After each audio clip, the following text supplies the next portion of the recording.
हम लोग श्रीमद् भागवतम के तीसरे स्कंद के 14वें अध्याय के पहले से 4 श्लोक मतलब 1 to 4 पढ़ेंगे। इसका अध्याय का नाम है संध्या के समय द्वितीय का गर्भ धारण। अब ये लॉजिक नहीं लगता है कि ये कहाँ से आया टॉपिक संध्या के समय द्वितीय का गर्भ धारण कहाँ से आ गया। देखिए, पिछले अध्याय में मैत्री मुनि ने भगवान वराहदेव की बात करते हुए एक दैत्य के बारे में बोला था। जघान रुंधान असह्य विक्रमम। भगवान ने एक ऐसे असह्य पराक्रम वाले दैत्य को मार दिया जो उनके रास्ते को रोक रहा था। तो ये दैत्य था हिरण्याक्ष। इसका जन्म कैसे हुआ, ये कहां से आया? अब एक प्रश्न यह भी हो सकता है कि ये सब पूछने की जरूरत क्या है। देखिए, 13वें अध्याय के आखिरी में मैत्री मुनि ने स्पष्ट कहा है कि जो व्यक्ति नर है मतलब मनुष्य है और पुरुषार्थ के सार को जानता है, मतलब भगवत प्रेम परम पुरुषार्थ वो जानता है, तो ऐसा व्यक्ति भगवान की कथा से को एक बार कानों से सुन ले तो उससे विरत नहीं हो सकता। तो ये मतलब विदुर जी तो महाभागवत हैं। हिज एक्सपीरियंस ऑफ हरि कथा इज इनफाइनाइट ब्लिस। इनका कृष्ण कथा का अनुभव मैत्री मुनि जैसे भक्त से सुनने के द्वारा क्या है? असीमित सुख। थोड़ा और देना समझे। तो ये लोग प्रोत्साहन देते हैं वक्ता को कि थोड़ा और सुनाइए। वयम तुना वितृप्यामा, और लाइए और लाइए, हम तृप्त नहीं हो रहे। तो उस बात को पकड़ के वह कृष्ण कथा के बारे में और कुछ सुनना चाहते हैं। तो इस पर के वह बोल रहे हैं यहाँ पे कि तृप्त नहीं हुए विदुर जी सूकर जी के बारे में मतलब वराहदेव के बारे में सुनने से और अधिक सुनना चाहते थे। ये भक्ति का स्वरूप ही है। तो चलिए हम लोग शुरू करते हैं। श्री शुक उवाच निशम्य कौशार विणोपवर्णिताम हरे कथाम कारण सुकरात्मनः। निशम्य कौशार विणोपवर्णिताम हरिः कथां कारणसुकरात्मनः।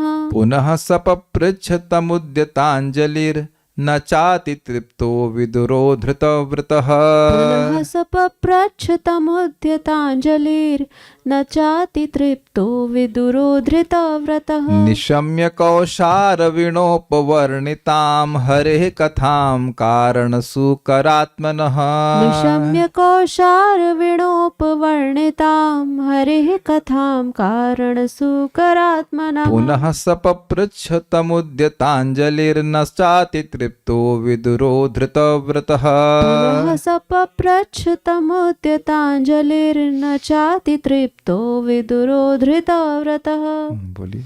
श्रीशुक उवाच श्रीशुक उवाच निशम्य कौशार विणोपवर्णितां हरिः कथां कारणसुकरात्मनः। निशम्य कौशार विणोपवर्णितां हरे कथां कारणसुकरात्मनः। पुनः सपपृच्छ तमुद्यताञ्जलिर्न चाति तृप्तो विदुरो धृतव्रतः। पुनः सपपृच्छ तमुद्यताञ्जलिर्न चाति तृप्तो विदुरो धृतव्रतः।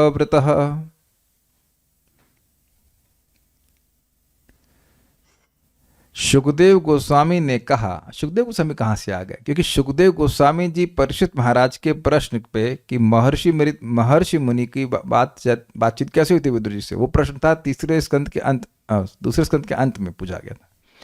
तो उसी से तीसरा स्कंद शुरू हुआ कि कैसे विदुर जी घर छोड़े, फिर कैसे महर्षि मैत्री से मिले इत्यादि। तो सुखदेव गोस्वामी इस कथा को सुना रहे हैं। यद्यपि हम लोग सुन रहे हैं सूत गोस्वामी से, लेकिन सुखदेव गोस्वामी जी मैत्री मुनि और विदुर जी के संवाद को परीक्षित महाराज को सुना रहे। तो इसलिए कहते हैं, अब सुखदेव गोस्वामी ने कहा, महर्षि मैत्रेय से वराह रूप में भगवान के अवतार के विषय में सुनकर दृढ़ संकल्प विदुर ने हाथ जोड़कर उनसे भगवान के अगले दिव्य कार्यों के विषय में सुनाने की प्रार्थना की, क्योंकि वे अर्थात विदुर अब भी तुष्ट अनुभव नहीं कर रहे थे। तुष्ट अनुभव नहीं कर रहे थे मतलब अलम भाव नहीं हुआ। अलम भाव मतलब पर्याप्त। जैसे आप भोजन ग्रहण करते हैं तो अच्छा लग रहा है तो कहते हैं और दीजिए और दीजिए और दीजिए और दीजिए। तो ऐसा नहीं कि अच्छा नहीं लग रहा है, बल्कि उससे तृप्त नहीं हो रहा है और प्राप्त करना चाहता है। और आप हम लोग कई बार समझा चुके हैं कि कान से जब व्यक्ति कथा सुन रहा है तो कान ऐसे हैं नहीं कि कान भर जाएंगे। कान तो जितना चाहे उतना सुन सकते हैं, तो इसलिए भक्त तृप्त नहीं हो रहे हैं। कारण सुकरात्मनः, इसके दो अर्थ हैं। पृथ्वी उठाने के कारण वराह का अवतार लेने वाले, और दूसरा अर्थ है जो आदि कारण भगवान हैं, जो सूकर के रूप में वह है। दो अर्थ है, मैं यहाँ पे एक अर्थ रखा हूं। हरे भगवान श्री हरि की कौशार वीणा मैत्री मुनि द्वारा, ये कौशार ऋषि के पुत्र थे, इसलिए इनको यहाँ पे कौशार वीण कहा गया है। पहले भी हम सुन चुके हैं इस बात को। उपवर्णितम मतलब कही गई, कथाम निशम्य कथा को सुनकर, धृत व्रतः व्रतधारी, तो कौन सा व्रत धारण किए थे? संतोषी माता का व्रत। एक प्रश्न है, क्या व्रत? ब्रह्मचर्य का व्रत। तो आचार्य ने समझाया धृत व्रत मतलब कथा का व्रत। अब एक बहुत बड़ी बात है, ये हैं ये भूतपूर्व मंत्री पूरे विश्व के प्रधानमंत्री, लेकिन इस समय केवल कथा का ही व्रत लिए हुए हैं। ऐसा ही व्रत आप परीक्षित महाराज के केस में भी देखते हैं। एक बहुत बड़ी शिक्षा ग्रहण करनी है हमने को कि कम से कम 1 घंटा तो अपने जीवन में निकालना चाहिए कि हम व्रत लेके कथा सुने। आई मीन देखिए, ये मेरा कार्य है स्टैंडर्ड को बताना। अब कौन कितना उसको पालन करना चाहता है वह अपने हिसाब से करेगा, उसको वैसा वैसा लाभ मिलेगा, इसलिए आक्षेप मत मानिएगा। जैसे आप लोग अपने सभी लोग स्कूल से पढ़े ही हैं, तो स्कूल में जाकर के घंटा 2 घंटा 6 घंटा क्लास होती है, 6 घंटे का व्रत लेते हैं कि 6 पीरियड सुनकर आएंगे बोर होकर के अपने व्हाटएवर। तो 1 घंटा जब आप पे रोज क्लास होती, कम से कम इतना तो आपको समय निकाल लेना चाहिए। Unless you are like pressured and दुनिया की सारी समस्या आपके ऊपर नहीं है, तो कि यहाँ एकाग्र मन से हम अनमनस्क ना होते हुए भगवान के बारे में सुनेंगे। तो धृत व्रत का मतलब है कि कथा ही सुनना था, उनके मन में और कोई यज्ञ करना है, तपस्या करना है, ऐसा कोई मन में संकल्प नहीं था। सह विदुर जी, वे विदुर जी न अति तृप्त, नहीं पूर्ण तृप्त हुए, मतलब सुख तो मिला उनको लेकिन तृप्त नहीं हुए। ये दिखा ही रहा है कि वे बहुत अद्भुत भक्त हैं। अपन ऐसा क्यों? Unless, इंग्लिश में कहूंगा, unless a person is very very advanced, he can't simply be satisfied by hearing about Krishna. अगर कोई भक्ति में बहुत बढ़ा चढ़ा नहीं है, तो केवल कृष्ण के बारे में सुन करके वह संतुष्ट नहीं हो सकता। कुछ कृष्ण के बारे में सुन लेगा, फिर कहेगा अगर कुछ और सुनना है। ये दिखाता है कि हम भक्ति में कितने एडवांस्ड हुए हैं। तो यहाँ तो इनके, अब तो महाभागवत हैं, महाजन हैं, यमराज जी के अवतार हैं, धर्मराज के, भगवान के पार्षद भी हैं, तो अब इनको कितना सुख मिल रहा है इसकी तो हम लोग कल्पना भी नहीं कर सकते भगवान के बारे में सुनने के द्वारा। तो इसी कहने के लिए कह रहे हैं अति तृप्त नहीं हुए, सुन करके अति तृप्त नहीं हुए, मतलब सुख तो मिला लेकिन उनका अलम भाव नहीं हुआ। अलम भाव समझते हैं, और नहीं चाहिए ऐसा भाव नहीं था। इसलिए और पुनः अंजलि, फिर दोनों हाथों को उद्यतः जोड़कर तम पप्रच्छा, उसने पूछा, मतलब उन विदुर जी ने पूछा। श्लोक देखिएगा।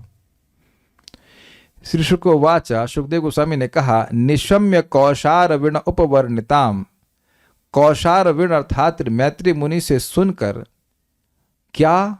उपवर्णिताम हरे कथाम, जो वो वर्णित कर रहे थे भगवान श्री हरि की कथा। वह हरि किस रूप में थे? तो कह रहे हैं कारण सूकरात्मनः, अर्थात जो पृथ्वी को उठाने के कारण वराह के रूप में आए थे, या जो सभी आदि कारणों के सभी कारणों के आदि कारण है, ऐसे वराहदेव आए जो थे। ऐसा सुना। पुनः सपप्रच्छ, फिर से पूछा। तम उद्यतांजलि, उन विदुर जी ने पूछा। क्यों पूछा? तो कह रहे हैं ना चाति तृप्तो, क्योंकि वह अति तृप्त नहीं हुए थे। भगवान की बात को सुनकर के अति तृप्त नहीं हुए थे। तृप्त तो हुए थे, अति तृप्त नहीं हुए थे कि बस अब और नहीं चाहिए। क्या नाम है? तो कह रहे विदुर जी। कैसे वो थे? धृतव्रता, वह कथा को सुनने के ही व्रत धारण किए हुए थे। अर्थात कथा ही ये परम पुरुषार्थ प्रदान करने वाली है, बल्कि कथा ही मेरा परम पुरुषार्थ है, ऐसा करके, मतलब परम साध्य वस्तु मुझे प्राप्त हो गई है, ऐसे करके भावना उनकी थी। श्रीधरी, हिरणाक्ष के वध का कारणभूत सनकादिकों के शाप को बतलाने के लिए संध्या की बेला में कामार्थ दिति में कश्यप महर्षि के द्वारा गर्भाधान का वर्णन इस 14वें अध्याय में किया जा रहा है। देखिए हुआ क्या है। इस अध्याय में आप सुनेंगे कि माता दिति कश्यप मुनि से संतान प्राप्ति की इच्छा व्यक्त करती हैं, लेकिन वो गलत समय में संतान के लिए प्रयास करते हैं, तो आदि दैत्य हिरणाक्ष और हिरण्यकश्यप उनके घर में आ जाते हैं। पर इससे एक और बात निकलती है कि इनको शाप क्यों मिला, ये तो भगवान के पार्षद थे, इन्हें शाप क्यों मिला। तो ये सब बातें आप तीसरे स्कंद में सुनेंगे, कैसे 4 कुमार जाते हैं वैकुंठ, वैकुंठ के द्वार पर उनको जय विजय रोकते हैं, उनको शाप मिलता है और वह असुर आदि योनि को प्राप्त करते हैं। वो सारी बातें इसमें उलझी हुई हैं। और इसी से समझ में आता है कि हिरण्याक्ष का प्राकट्य कैसे हुआ था, जिसने भगवान वराह को डिस्टर्ब किया था, भगवान वराह को रोकने का प्रयास किया था जब भगवान वराह पृथ्वी को उठाकर लेके जा रहे थे। तो ये सारी बातें आपको समझ में आ ही रही होंगी, इसमें तो कोई कठिनाई नहीं है। एक निवेदन है, अगर आप लोग कर सकें कि श्रीमद् भागवतम प्रभुपाद जी का आपके पास है तो थोड़ा आप ना अनुवाद भी पढ़ लेंगे तो बहुत अच्छा होगा। जैसे मैं तो यहाँ पे पढ़ा रहा हूँ, लेकिन आप आगे आगे थोड़ा अनुवाद पढ़कर आ जाएंगे तो कोई कठिनाई नहीं होगी, क्योंकि कुछ स्टोरी लाइन समझ में आ जाएगी। जैसे रत्नेश प्रभु इसको करते थे तो मुझे लगता है कि आपको स्टोरी लाइन समझ में आ रही होगी मैं क्या कह रहा हूँ। नहीं तो स्टोरी लाइन की ये तो अज्यूम कर लेते कि आप भागवत पढ़े हुए हैं, तो कुछ बातें आगे की होंगी वो आप लोगों को थोड़ा सा कम ग्रहण कर पाएंगे अगर आगे की बात नहीं पता। वैसे मुझे तो पता है वो बात कि जय विजय को शाप मिला था, तो थोड़ा सा ये सुविधा होगी अगर आप लोग केवल अनुवाद भी पढ़ लेंगे। मैंने ये नहीं कहा कि तात्पर्य नहीं पढ़ना है, तात्पर्य तो मेरे साथ आप पढ़ ही रहे हैं, लेकिन मैं ये कह रहा हूँ कि अनुवाद भी अगर आप पढ़ लेंगे, घर में भागवतम हो, इतना तो आसान है, कर सकते हैं, तो स्टोरी लाइन समझ में आ जाएगी क्या हो रहा है।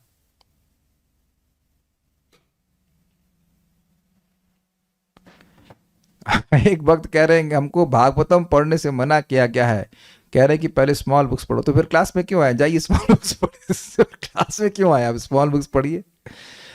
देखिए एक बात समझने का प्रयास कीजिए, नहीं हूँ क्लास में तो फिर यार ये तो बुद्धू है, नहीं हूँ तो फिर आप क्लास में मैसेज कैसे कर रहे हैं मैं हूँ। तो फिर देखिए भागवतम सुनने की एकमात्र योग्यता क्या प्रभुपाद जी बोलते हैं, सुनने की इच्छा और तो कुछ नहीं है। चक्रवर्ती व्यासदेव जी कहते हैं सुनने की इच्छा होनी चाहिए। जिसकी सुनने की इच्छा है श्रीमद् भागवतम को, वो दिखा रहा है कि उसने महान पुण्य किए हैं। तो महान पुण्य किए हैं, वो फलीभूत हो रहे हैं, तो भागवत सुनने की इच्छा है। तो व्यासदेव जी मना नहीं कर रहे, अब मना नहीं कर रहे हैं और कोई मना कर रहा है तो व्यासदेव जी से आगे निकल गया। आप लोग सब भक्त हैं, मेरी बात का समर्थन कीजिए, विरोध कीजिए। व्यासदेव जी कह रहे हैं कि सुनो, बस हाँ शुरुआत से सुनो, ये नहीं कि मतलब सीधे दशम स्कंद में चले जाओ। प्रभुपाद बिल्कुल स्पष्ट कह रहे हैं कि ओनली क्वालिफिकेशन इज कि शुरुआत से पढ़ना चाहिए। हम लोग पढ़ ही रहे हैं क्रम से, और भक्तों की संगत में पढ़ना चाहिए। तो मायावादी तो मैं नहीं हूँ भक्त हैं भाई, भगवान पे विश्वास है। तो जो मना करते हैं उनके व्हाटएवर कोई कारण होगा। हम तो यहाँ देख रहे हैं कि नए नए भक्त भी भगवान के बारे में सुनने आते हैं भागवतम से, तो बात ज्ञान हो जाता है। सबसे बढ़िया बात यह है कि श्रीमद् भागवतम को सुनने की इच्छा से ही भगवान आ जाते हैं हृदय में। हमें कुछ प्रीचिंग करने की जरूरत नहीं, इसका इम्पैक्ट इतना ज़्यादा है कि व्यक्ति अपने आप ही भक्त बन जाता है। बाकी जिसको जैसे करना चाहे वो कर सकता है। ठीक है, ओके अब हम आगे पढ़ते हैं। तो ये बात समझ में आ गई होगी कि आपको ये सब बातें यहाँ पे बताई जाएंगी कि हिरण्याक्ष का वध का कारण था कि शनकादि ने शाप दिया था। शनकादि ने शाप दिया था कि तो भगवान ने कहा कि ठीक है ये आपके शाप से असुर बनेंगे, लेकिन कुछ ऐसी व्यवस्था कीजिए कि जल्दी से वापस आ जाए। तो 3 जन्म में वो असुर बनने थे और भगवान उनका वध किए और उसके बाद वह भगवान के धाम वापस चले गए। तो ये सब बातें हम आगे सुनते चलेंगे। अभी हम आगे बढ़ते हैं।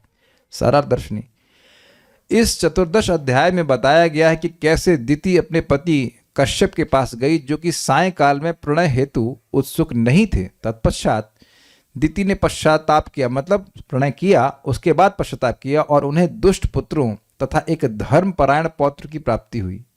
ये कौन है?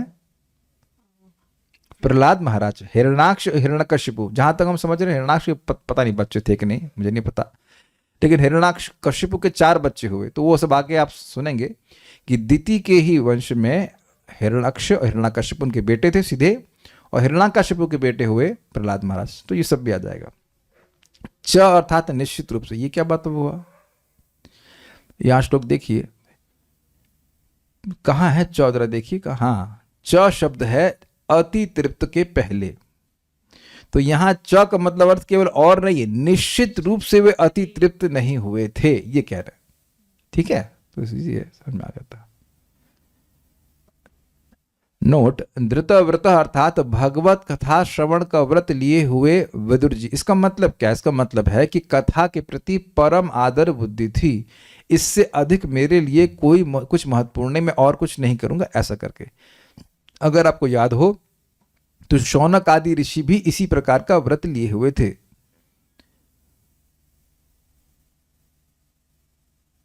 कथायाम सक्षणा हरे, प्रथम स्कंद प्रथम अध्याय।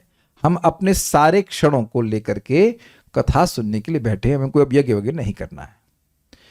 तो अब प्रश्न है कि पूछा तो प्रश्न आ जाएगा कि भाई क्या पूछा, तो विदुर जी ने क्या पूछा, देखते हैं। विदुर्वाच विदुरोवाच तेनैव तु मुनि श्रेष्ठ हरिणा यज्ञमूर्तिना तेनैव तु मुनिश्रेष्ठ हरिणा यज्ञमूर्तिना आदिदैत्यो हिरण्याक्षो हत इत्यनुशुश्रमा आदिदैत्यो हिरण्याक्षो हत इत्यनुशुश्रुमा विदुर्वाच विदुरोवाच तेनैव तु मुनि श्रेष्ठ हरिणा यज्ञमूर्तिना तेनैव तु मुनिश्रेष्ठ हरिणा यज्ञमूर्तिना आदिदैत्यो हिरण्याक्षो हत इत्यनुशुश्रुमा आदिदैत्यो हिरण्याक्षो हत इत्यनुशुश्रुमा। बोलिए। विदुरोवाच विदुरवाच तेनैव तु मुनिश्रेष्ठ हरिणा यज्ञमूर्तिना तेनैव तु मुनि श्रेष्ठ हरिणा यज्ञमूर्तिना आदिदैत्यो हिरण्याक्षो हत इत्यनुशुश्रुमा आदिदैत्यो हिरण्याक्षो हत इति अनुशुश्रुमा।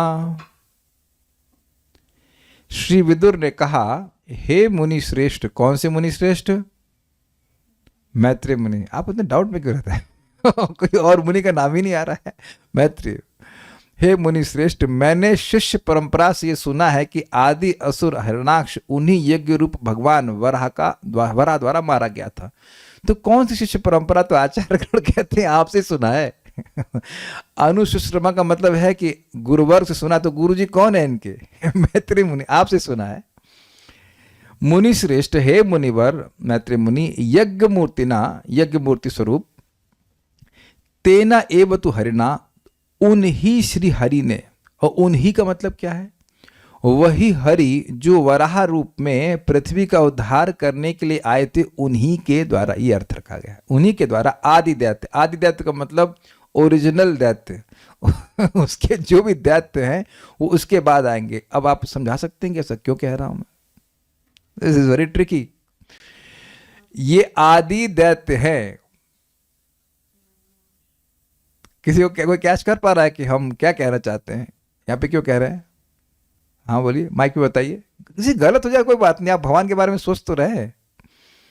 नहीं समझ में आया? अच्छा चलिए देखिए, दैत्य का मतलब क्या होता है? माइक पे बोलिए अगर समझ में आता हो। उपद्रव करे। हाँ, मुझे लग रहा था कि आप ये बोलेंगे क्योंकि हम यही सोचते हैं, लेकिन एक्चुअली ऐसा नहीं है। दैत्य मतलब दिति के पुत्र, और दानव मतलब दनु के पुत्र। तो दैत्य के मतलब हुआ दिति के पुत्र। दिति के पहले दो पुत्र कौन से हुए? हिरण्याक्ष और हिरण्यकशिपु। तो आदि दैत्य हुए कि नहीं हुए?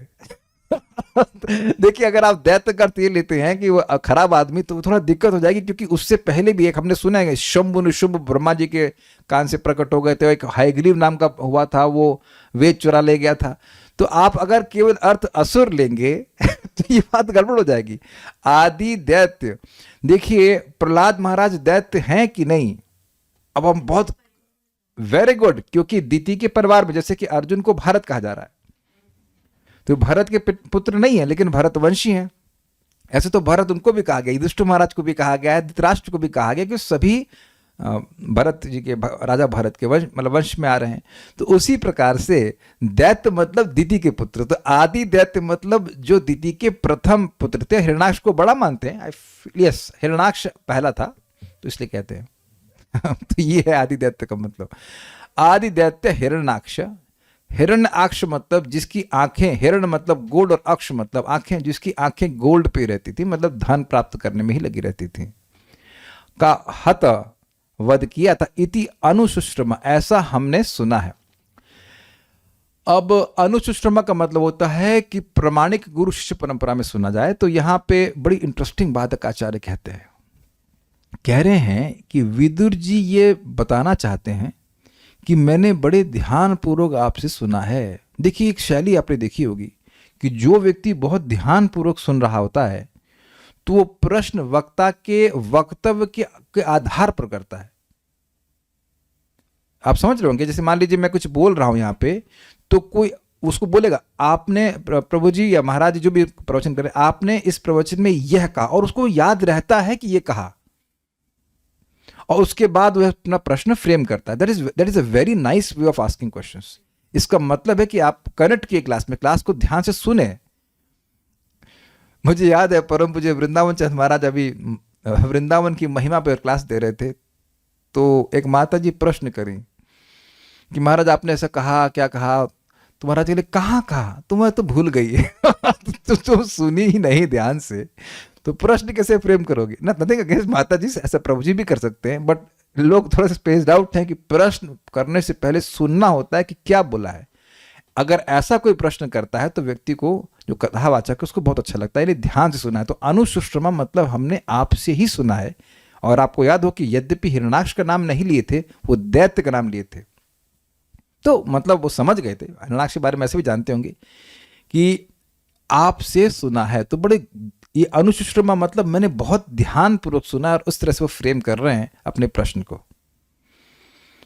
विदुरवाचा तेनैव तू मुनिश्रेष्ठ, हे मुनिश्रेष्ठ मैत्रेय मुनि, तेनैव उन्हीं वराहदेव से जो पृथ्वी को धार करने के लिए आए थे, हरिणा यज्ञ मूर्ति ना, जो हरि थे, हरि रूप में आए थे और यज्ञ मूर्ति थे, उन्होंने आदि दैत्य हिरण्याक्ष हता, आदि दैत्य हिरण्याक्ष को मार दिया था. इति अनुशुश्रमा, इसका ऐसा मैंने आपसे सुना है. श्रीधरी, विदुर जी ने कहा कि तेनैव अर्थात जिन श्री भगवान ने पृथ्वी का उद्धार किया, उन्हीं श्री भगवान ने हिरण्याक्ष का वध किया. यह अनुशुश्रमा अर्थात आपके मुख से मैंने अभी सुना है, पिछले अध्याय में. तो अनुशुश्रमा मतलब ऐसा नहीं किसी और से सुन के आए, आपसे ही सुना है. ओके. सारार्थ दर्शनी,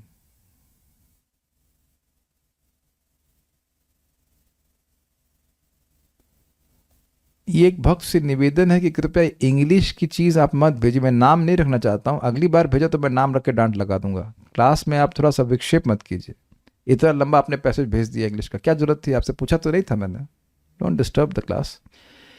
सारार्थ दर्शनी, यह समझना चाहिए कि स्वयंभू मनवंतर में वराहदेव ने पृथ्वी को धारण किया तथा चाक्षुष मनवंतर में वराहदेव ने हिरण्याक्ष का वध किया. तो स्पष्ट है, कई बार समझा दिया. तात्पर्य, जैसा कि पहले कहा जा चुका है, वराह अवतार 2 कल्पों में प्रकट हुआ था. स्वयंभू कल्प और उसमें था उनका श्वेत वराह के रूप में, और चाक्षुष कल्प में वह तमाल नील वर्ण के थे. दोनों ही कल्पों में भगवान का वराह अवतार हुआ था. देखिए, कल्प का अर्थ थोड़ा समझ लेना चाहिए. कल्प का मतलब ब्रह्मा जी का दिन नहीं है. यहाँ पे कल्प का अर्थ है मनवंतर. किंतु स्वयंभू कल्प में उन्होंने ब्रह्मांड के जल के भीतर से पृथ्वी को ऊपर उठाया था, जबकि चाक्षुष कल्प में उन्होंने प्रथम असुर हिरण्याक्ष का वध किया था. स्वयंभू कल्प में उन्होंने श्वेत रंग धारण किया था और चाक्षुष कल्प में लाल. तो अब एक झगड़ा हो जाएगा. अरे, हमने तो सुना था कि तमाल नीलम, और अब यहां लाल. तो इस पे मैं चुप रहूंगा. संस्कृत में आपने स्पष्ट सुना था कि तमाल नील वर्ण के भगवान थे और उस रूप में आकर के उन्होंने हिरण्याक्ष का वध किया. लेकिन यहाँ पे लाल क्यों कह रहे हैं, इसका हमें कोई जानकारी नहीं. आगे कुछ श्लोकों में आएगा तो फिर हम देख लेते हैं. विदुर ने पहले ही इनमें से एक के विषय में सुन रखा था, यानी कि श्वेत वराह के रूप में. अब और अब वे दूसरे के विषय में सुनने का प्रस्ताव कर रहे थे. ये दोनों भिन्न भिन्न वर्णित अवतार एक ही पूर्ण पुरुषोत्तम भगवान है. ये आपने पिछले अध्याय में सुना था कि मैत्रेय मुनि ने दोनों की बात को एक साथ मिला दिया था, श्वेत वराह की और तमाल नील वर्ण के जो वराह थे उनकी वराह, जो जिन्होंने हिरण्याक्ष को मारा था. तो अब यहाँ पे बात आ रही है कि वो है उसको अलग से पूछना चाहते हैं डिटेल में. तो अब हम आगे सुनते हैं. तस्य चोदहरतः शौणीं स्वद्रष्टाग्रेण लीलया, तस्य चोद्धरतः क्षौणीं स्वद्रष्टाग्रेण लीलया, दैत्यराजस्य च ब्रह्मन् कस्माद् हेतुर् अभून्मृध, दैत्यराजस्य च ब्रह्मन् कस्माद् हेतुर् अभून्मृधः, तस्य चोदरतः क्षौणीं स्वद्रष्टाग्रेण लीलया, तस्य चोद्धरतः क्षौणीं स्वद्रष्टाग्रेण लीलया, दैत्यराजस्य च ब्रह्मन् कस्माद् हेतुर् अभून्मृध, दैत्यराजस्य च ब्रह्मन् कस्माद् हेतुर् अभून्मृधः.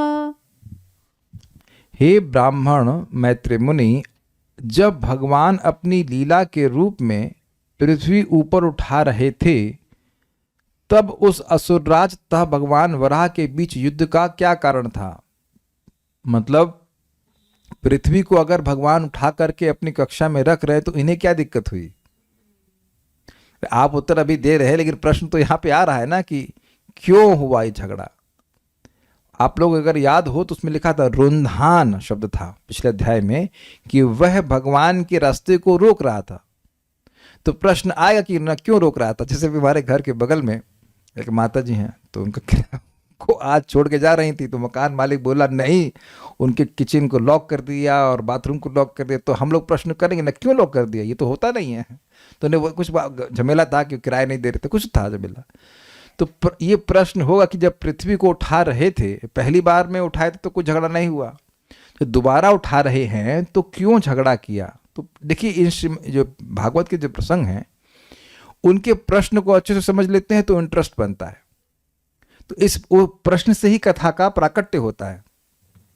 तो यहां प्रश्न कर रहे हैं कि आपने कहा कि हिरण्याक्ष ने उनका रास्ता रोका था इसलिए भगवान ने उसको मार दिया, तो काहे रास्ता रोका, क्यों रोका, वो क्यों झगड़ा किया उनसे, ये बात है। वो झगड़ा करने के लिए ही पैदा हुए थे उससे सारी बात आ जाएगी। वो उनका शाप मिला था कि आएंगे और भगवान से वैर करेंगे।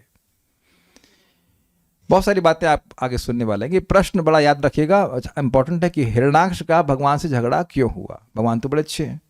ब्रह्मन, हे ब्राह्मण मैत्री जी, स्वदनष्ट अपनी दाढ़ की अग्रिण नोक से शौणिम लीलया उद्धरतः पृथ्वी को लीला पूर्वक उद्धार करते समय तस्य उन भगवान श्री हरि का च और दैत्य राजस्य राक्षस राज हिरण्याक्ष का कस्मात हेतु मृध अभूत, किस कारण से युद्ध हुआ था। बिल्कुल स्पष्ट श्लोक है। तस्य च उद्धरतः शौणिम, जब भगवान पृथ्वी को उद्धार कर रहे थे, तस्य का यहां मतलब होता है उन भगवान का। स्वदंष्टाग्रे लीला, कैसे उद्धार कर रहे थे, अपने दाढ़ के अग्रभाग पे लीला पूर्वक उसको पृथ्वी का उद्धार किए। तो दैत्यराजस्य च ब्रह्मण, हे ब्राह्मण मैत्री मुनि, दैत्यराज हिरण्याक्ष का उन भगवान हरि से कस्माद हेतुर अभून मृध, अभून मतलब हुआ, क्यों उनसे युद्ध हुआ, किस कारण से उनका युद्ध हुआ, ये बताइए। नेक्स्ट श्लोक देख लीजिए। अब मान लीजिए कि मैत्री मुनि कहे काहे बताएं, तो तुम पूछोगे तो हम बताएंगे, बातें तो नहीं है। तो कह रहे नहीं, हमारी अति श्रद्धा है, हम इस कथा को विस्तार से जानना चाहते, तो अपने कथा के श्रवण उत्सुकता को प्रकट कर रहे हैं यहाँ पे। श्रद्धानाय भक्ताय ब्रूहि तज्जन्म विस्तरम, श्रद्धानाय भक्ताय ब्रूहि तज्जन्म विस्तरम, ऋषेना तृप्यति मनः परम कौतूहलम हि मे, ऋषेण तृप्यति मनः परम कौतूहलम हि मे, श्रद्धानाय भक्ताय ब्रूहि तज्जन्म विस्तरम, श्रद्धानाय भक्ताय ब्रूहि तज्जन्म विस्तरम, ऋषेना तृप्यति मनः परम कौतूहलम हि मे, ऋषेण तृप्यति मनः परम कौतूहलम हि मे। बोलिए। श्रद्धानाय भक्ताय ब्रूहि तज्जन्म विस्तरम, श्रद्धानाय भक्ताय ब्रूहि तज्जन्म विस्तरम, ऋषेण तृप्यति मनः परम कौतूहलम हि मे, ऋषेना तृप्यति मनः परम कौतूहलम हि मे। मेरा मन अत्यधिक जिज्ञासु बन चुका है, अतएव भगवान के आविर्भाव की कथा सुनकर मुझे तुष्टि नहीं हो रही है, इसलिए आप इस श्रद्धावान भक्त से और अधिक कहें।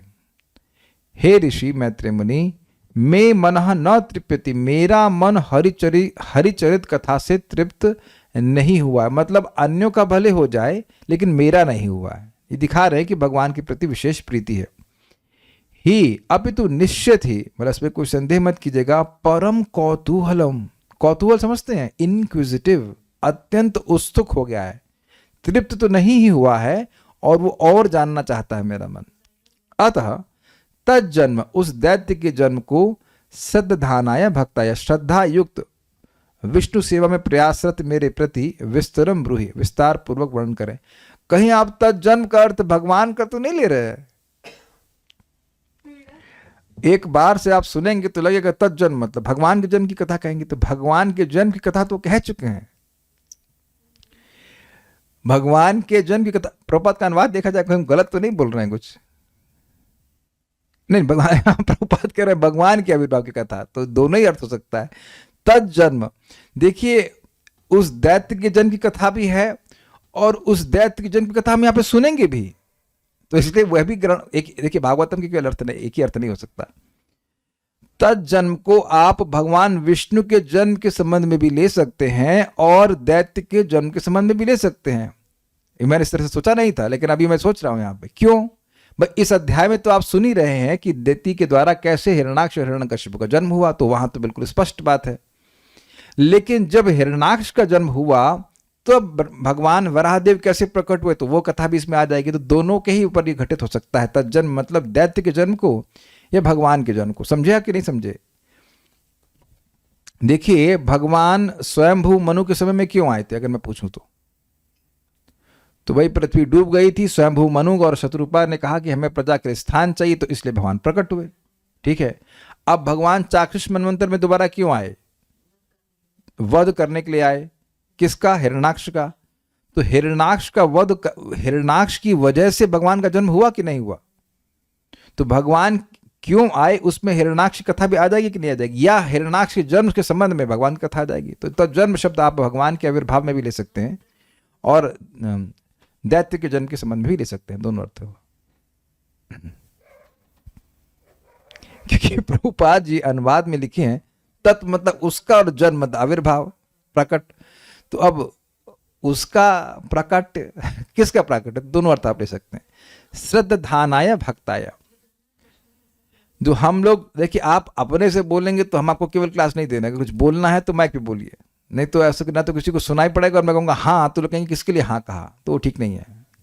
श्रद्धानाय भक्ताय, मैं जो श्रद्धालु हूँ और भक्त हूँ, भगवान की सेवा में लगा हुआ हूँ, ब्रूहि उनको कहिए, तत्जन्म विस्तरम, उसके जन्म को विस्तार में कहिए। तो आप दोनों अर्थ ले लेना, भगवान के जन्म के विस्तार में कहिए और हिरण्याक्ष जन्म को विस्तार में कहिए।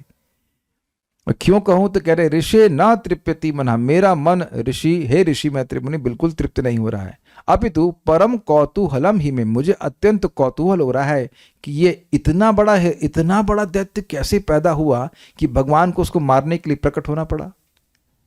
ये सोचने वाली बात है ना। इस जगत में लोग कहते हैं कि यहाँ इधर अत्याचार हो रहा है तो भगवान प्रकट नहीं हो रहे। अरे ऐसे टुच्चे लोगों को मारने के लिए भगवान को प्रकट होने की जरूरत नहीं है, एक बहुत बड़ा दैत्य होना पड़ेगा तब व्यक्ति भगवान के द्वारा मारा जाएगा। तो ये इस पे उनको कौतूहल हो रहा है कि क्यों उनका जन्म, क्यों भगवान का प्रकट हुआ उसको मारने के लिए। तात्पर्य, जो वास्तव में श्रद्धावान तथा जिज्ञासु होता है वही भगवान के आविर्भाव तथा तिरोभाव की दिव्य लीलाएं सुनने के लिए सुपात्र। बहुत अच्छा हुआ क्योंकि इस प्रवचन की शुरुआत में एक प्रश्न उठाया गया था कि भागवत सुन सकते हैं कि नहीं सुन सकते हैं। तो अगर हृदय में ये योग्यता है कि भगवान की बात पे श्रद्धा है और भगवान की बात को सुनने के लिए जिज्ञासा है तो सुन सकते हैं।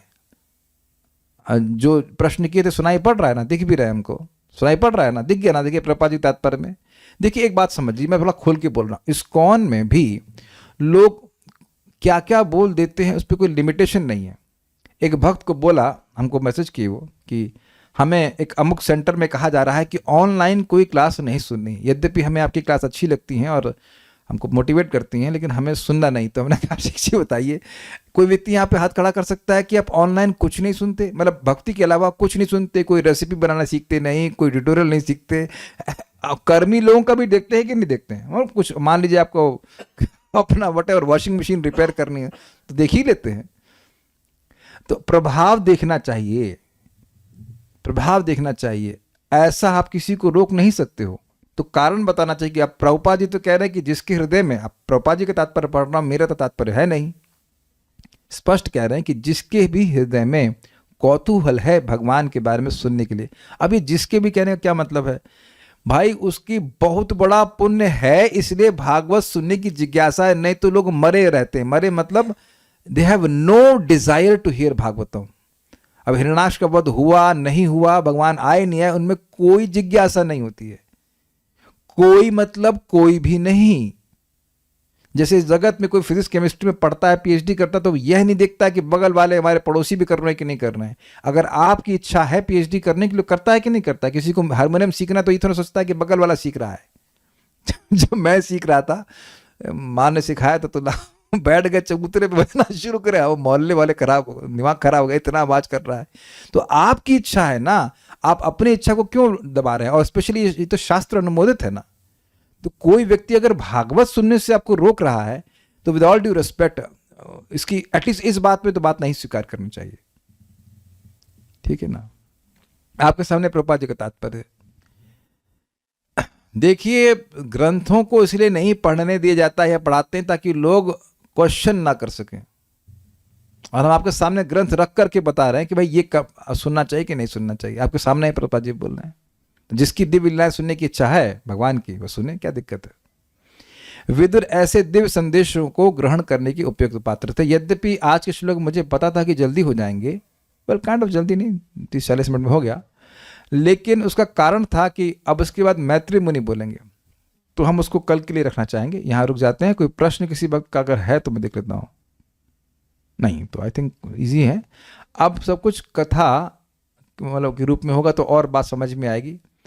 आगे जाकर के तत्व होगा कुछ वर्णन, लेकिन अभी तो कथा के रूप में है तो आसानी से बात समझ में आएगी। सभी का स्वागत है। अब लोग आइए और भगवान के बारे में सुनिए। श्रीमद् भागवतम की जय। श्रील प्रभुपाद की जय। निताय गौर प्रेमानंदे।